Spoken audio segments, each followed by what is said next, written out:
So the kids were wilding out more than adults, huh? You said like just because of the gangs and stuff? Yeah, it was something about it, man. Those kids they weren't normal. They were like inhuman. Wow. Like you would see them and the things that they would get pulled in for, it was crazy. I was like, these can't be kids. Like these are some children of the corn people or something like that. These are some weird kids. But there was one incident where mom and dad were no longer together. Kid was in custody. Court date was going. So mom brought her 10, 15 people. Dad brought his 10, 15 people, all family members, right? They all came. And they're arguing outside, and they're all, it's your fault he's in jail. It's your fault. It's your fault. And dad went like that kind of towards mom, and she's like, don't put your hands in my face. And dude's mom reached over, said, I'll put your hands in your face. And she put her hands in the lady's face. And next thing you know, fight. It looked like the Enter the Dragon. Looked like that. Oh, shit. They were just brawling. And then here comes my dude. So this is like a battle royal. Yeah, he's in the van. And they're taking apart all these people. And this all grandma, grandpa, aunt, uncle. Just, yeah. And see, the kid didn't even have anything to do with it. The parents would just lose their stuff. Yeah. And it was a wild time being at Gilbert Street. There were some really cool people there that had a positive impact on me being super young, and I'll never forget them. And then I moved from there. I did work at Victorville Courthouse as well, and that place was interesting too. They had a lot of fights at Victorville Courthouse. Wow. They had a lot of brawls. They had a lot of problems. And as a matter of fact, I think I was telling you earlier, last week, they had the whole thing where they had a lot of kids come in with the tickets for the parents because the kids would get in trouble and they would write the parents a ticket, with their name, with the kids attached, and the parents would have to come to court. So, I mean, they'd have to miss work, they'd have to, handle this. If they didn't come, they'd get in trouble. So it wasn't just the kid, the parent would get in trouble. They were tagged in that together. So when your kid got in trouble, you were in trouble. You were held accountable. And a certain vice presidential candidate signed that order and pushed that agenda. Wow. So you had all these people potentially losing their jobs, getting compromised because there was something their kids did. Yeah. Wow. So that made things really good at home. And I mean, you would see hundreds of them. And one morning I went, and the neighbor kid that I watched grow up, he was now in high school, he's sitting on the bench. He got in trouble. And grandma and grandpa had to go in there and deal with that and pay for the ticket and however much so they how much charged. money was that generating? That must have been like a cash cow right there. I could tell you that you're talking hundreds of dollars in money, thousands of dollars in money, possible juvenile time with money. Wow. So you're talking, it's not small money. Yeah, it adds It's not like up. here's $20, Yeah. you got to pay, like $500, like for that ticket, it might be more. And, you got to be there at the court, you got to deal with it, and, pretty much your kid's getting ready to become a criminal, not careful, which was the sad part. And from Victorville, I moved to the favorite place, Barstow Courthouse. Oh, man. So here we go. Barstow Courthouse, huh? Barstow Courthouse. So here we go. So Barstow, I'm just going to say it, is the most corrupt place I've ever been in my life. Never seen anything worse than that. That bad? It's that bad. And it's hidden because it's a small town area. So they got a perfect cloaking little thing over it, like they have their own utopia. The law enforcement runs the streets. The law enforcement runs the drugs. The law enforcement does everything down there. Wow. There's nothing done. They got, important people in their pocket. They run drugs. The gangs answer to them. I mean, it's a sad thing. Wow. It's a sad thing. And I know people that are going to watch the video are going to be like, oh, he doesn't know what he's talking about and this and that, or oh, I don't know. And I don't care. I was there. And I saw with my own eyes what people did and those conversations that they had. So it was basically ran like a hierarchy with the people in power running everything that translated into the city. I'll put it to you like this, Big Herc. the FBI would come in to go downstairs to the records office sometime on a daily basis. That much? They were watching these guys. These guys were taken to court several times and won. How do you beat the FBI? Damn. I don't know. Yeah. But they did it. Wow. They ran a tight ship. Damn. I mean, we're talking cars, money, women, whatever. These guys were in all that stuff. They had their hand in everybody's pocket. Wow. And they were the ones operating it. And no one has ever thought to go down there and try to end this. And if they try, they got their game wrapped so tight, they walk out with smiles on their faces. So, which leads me to, then they ended up working the mayor scandal. So what was the mayor scandal? Okay. So the mayor at the time basically liked the ladies. And one of the Barstow PD guys, because he did not want to play pool, their game, well, they brought her. Well, let me get to it. There was an officer who had a wife that worked there. She was kind of a floozy. That's the best way I can explain it. She'd been married to a couple police officers. Yeah, a couple. She was married to everybody there. Yeah. So this dude was married to her at the time. He sent his own wife in to have her spend some time With the mayor? Okay. Then she comes back and screams rape. Sexual assault charge. Oh, shit. On the mayor? That's how they get them. Wow. You don't want to play team? Guess what? Get a little drinks going. Get you guys in the room. Rape. Done deal. Oh, shit. So the officers that ended up doing it were talking about it over on the side in the back. And I may have been around when this discussion was happening. So what ended up happening was when they took it to court and they were looking at all the legal levels of what they were going to do with it, no one came forward on his behalf to talk about any of that stuff. Everything was hands off. Nobody showed up. So the mayor was washed. Yeah. But what ended up happening was I actually spoke up and said, I know. I talked to the attorney. And they said, okay. He said, now, the investigator that they had with them said, would you be willing to go on stand with the grand jury and tell your story? And I said, count me in. I'll do it. And I meant what I said. So at the time, when they finally did the trial, I had been doing investigations by that point because it had been a while before it got to that point. And it came up. I was given the subpoena to show up, and I was planning to be there. My partner and I that I did investigations with were going to be down there, and I was going to testify.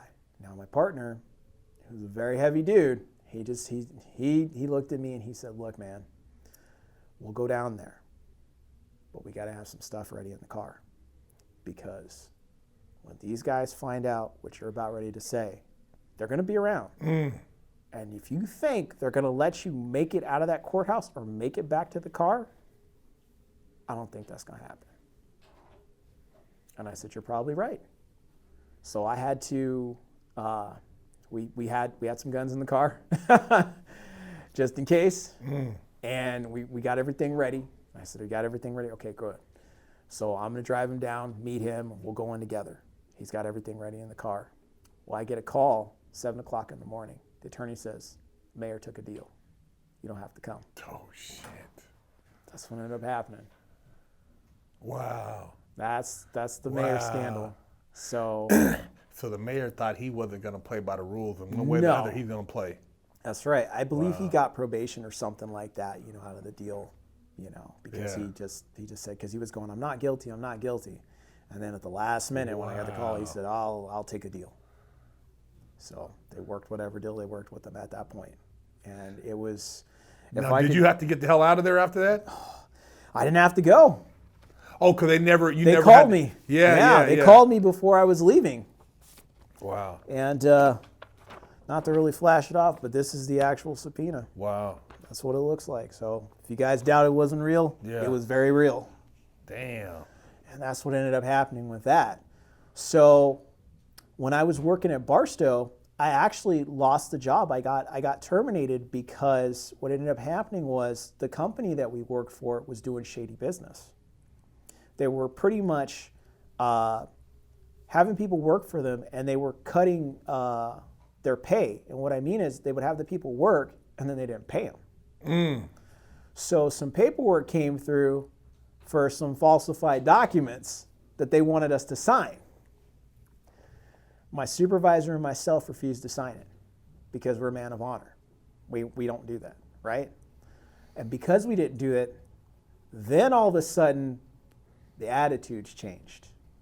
Then all of a sudden, they sent someone down to fill in that day, and they were taking notes saying, Drew went to the bathroom for 10 minutes extra. This guy went home and stayed past his lunch by 1 minute. Like, they started trying to build a case simply because we refused to play ball with them. We didn't want to sign those documents, because you know what happens if you sign those documents and then they come back. Yeah. And you get taken to court. It wasn't me. Well, you signed this document, and that happens all the time. I wasn't going to sign that stuff.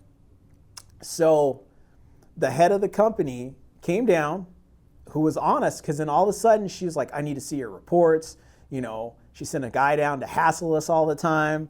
He was coming in once a week, just out of the blue. I need to have the report. Well, the report's not done because the day isn't over. Well, I need that report. He was just hassling us. I was like, why are we getting so much heat? It's something to do with the documents.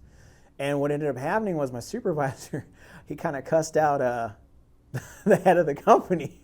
She called him because this dude was hounding us, and it was just driving him crazy. So he lost his stuff, man.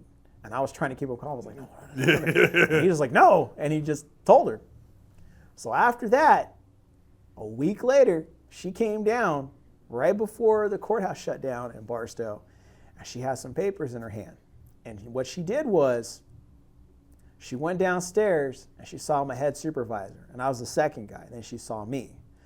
And so what she asked me was like, okay, so what happened? Well, we didn't sign the documents. Well, you want to sign the documents now?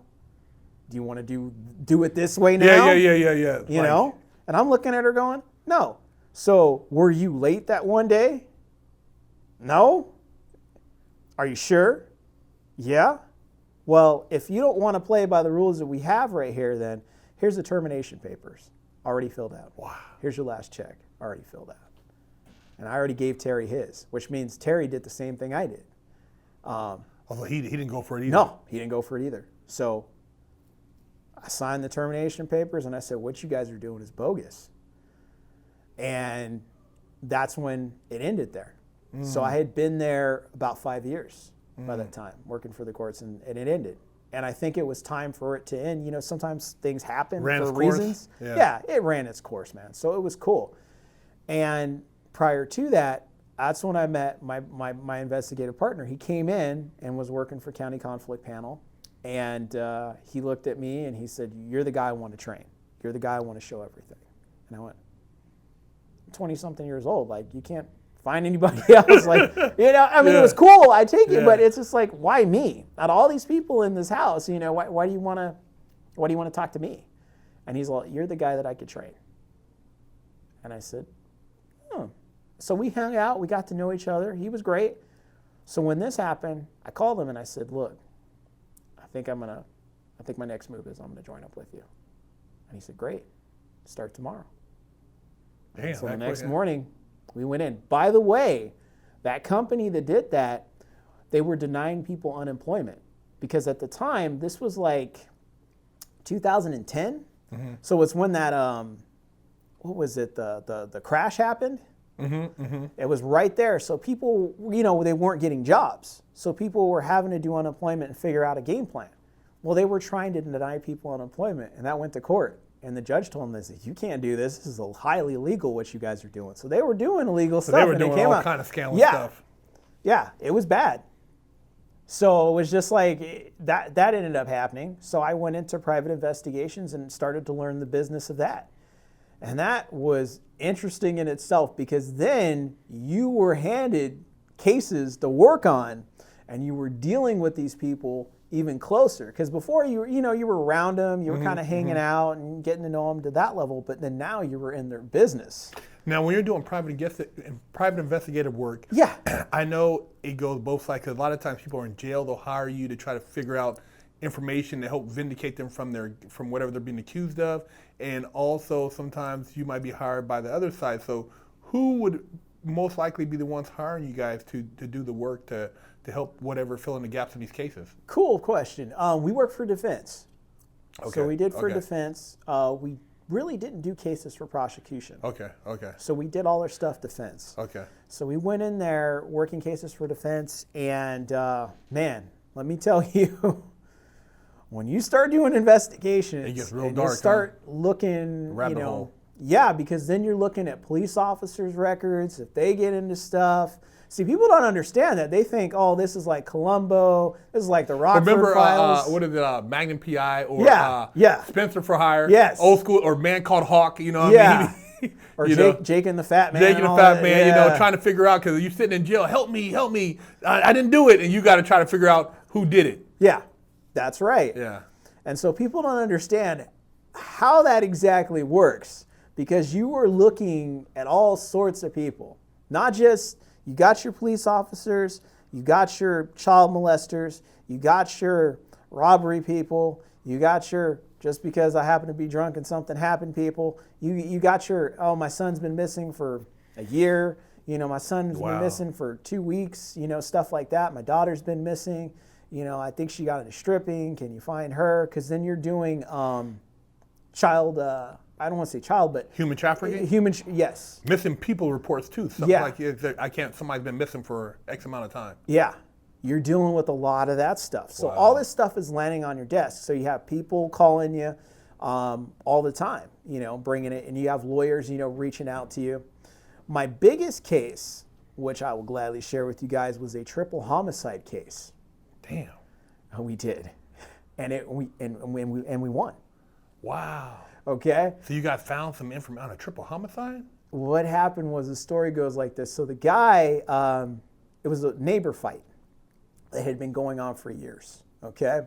And it had gotten so bad. These guys were just hatred, back and forth on each other. They'd fight, oh, somebody left trash on my yard, and they'd fight over that, and they'd fist fight, I don't like you, and there was a lot of that going back and forth. And one day, 3 of the guys decided that they were going to kill one guy next door. And there was 3 guys, and there was a young lady. The young lady actually survived. So the guys jumped in his backyard one night. The dogs bark in the guy's backyard. He gets his revolver, he puts it, in his robe belt, because I think he was wearing a robe or something, if I remember right. And he goes in his backyard to see what's going on with his dogs. Well, he's standing in the dark, right? No light on or anything like that. And this random hand reaches out to touch him, and a knife in the other hand. So, of course, he panics. He shoots one person, sees 2 other running up, and shoots those 2. And there goes your 3 people. The girl doesn't go in the backyard. She's actually looking over the fence at the time. So she runs, gets out of there. The police come, and they just take the dude immediately to jail. They don't even properly book him. So he's sitting in jail. I believe, I could be wrong, I'm sorry about the time, but I think he spent at least a couple of years in jail without even being convicted. Wow. And so until we started working and doing the trial. So up until the trial, he's just staying in jail. So it depends on who's working the case, pretty much, and how they do things. So did he have a private attorney? Yes, he had $1 million attorney. That saved his ass. Whoa, let's get into that. So what happened was, we were brought on to reinvestigate the entire case, because these guys went out there, did a real quick job, got this guy in jail, and then, case closed till we take it to trial. Triple murder, that's it. That's it. So we look into it, we figure out, did this guy actually do it? Or is there another story? Well, we find out it is a self-defense case, which was what we thought, and it was not handled properly. which was a whole other story. Yes. Which is, we take it, and this is going on when we're in trial, by the way, by this point. So we're in trial, and a lot of stuff is still kind of coming out. Due process violations? Oh, yeah. What ended up happening was, this is where it gets weird. So when the people died, San Bernardino County Sheriff CSI Department came out to get the bodies, check out everything, take photos, do their whole 9 yards, right? Well, these guys were on trial. I think they brought in about 15 of them. All suits, dresses, I have my degree in this, my degree in that. They had a professional doctor that ran his tests that supported, prosecution as well. So after that, all these professional people told their extra thick stories. The jury's going, oh, okay, yeah, they're professional, I got it, that sort of thing, But the truth of the matter was, when these guys died, and by the way, we went back out to the house several times, and we went with the blood spatter and splatter expert, the top one in all California. He was out there with us, and we were taking pictures and getting the story all straight. We did foot casting. And when we did foot casting, have you ever seen Raiders of the Lost Ark? Yeah. Remember when Indiana Jones and Sala look at each other and said, they're digging in the wrong hole? Yeah. And the Nazis are digging in the wrong hole? Yeah. I'm getting ready to give you that moment. Oh, shit. We're out there, we foot cast, we check out the area, and we go, hey, man, let me see those photos of the footprints of where they said they died. It's a boot print. Okay, look at this foot casting. Oh, shoot. The people that were killed weren't wearing shoes. So whose shoes are these? Oh, shit. We found out? They were the feet of every deputy sheriff department guy that was out there. Wow. So to make it long story short, the sheriff's department booked a triple homicide case And almost destroyed the evidence, and weren't even looking in the right place. They were digging in the wrong hole. They took pictures of their own shoes and sold it. So but they found the body. They didn't have shoes on, right? When they found Yeah, they didn't have shoes on. They didn't care. Wow. Dirt on feet and everything. Wow. They just threw the bodies in, the EMT, setup and Damn. the ambulance. Something like that could have got this guy life in prison. Exactly. That's how much they cared. And think about it. 15 people and a doctor all testified that their statements were correct and true. Oh, it doesn't end there. So the one witness, the one that they got out of the girl, she ended up, she told her story and everything. So we ended up interviewing her. We interviewed her a whole bunch of times. We took her back out to the property. We had her in the office. We videoed her. We recorded her every single time for a reason. Okay? So when this trial is going, it's going leading a little bit not so good. So the DA and the head detective take this girl in the back room and scare her and intimidate her. Put your mom in jail, put your dad in jail, put you in jail, put your grandma in jail. We're going to make sure you got charges. You'll never see light. They'll never see light. So here's what you're going to do. You're going to go on the stand and you're going to tell the story that we want you to tell. So she gets on the stand and she tells this bogus story. Nothing that she's ever told us. And that's why we did those recordings. So we were prepared ahead of time. Just for this. Oh, you're going to love this. Check this out. You know those 3-ring binders? Mm-hmm. We got a whole bunch of them. We literally got how many are going to be in the jury, how many are going to be in the courtroom when we made extra. We printed out and typed out all her statements, everything she ever said, everything she ever decided to tell us. We had it written out and put inside these binders. So when she did lie on the stand, all the attorney has to do is look at me, I go out, I get my partner, and we come in with the boxes with the binders. And we transferred all the video on a DVD.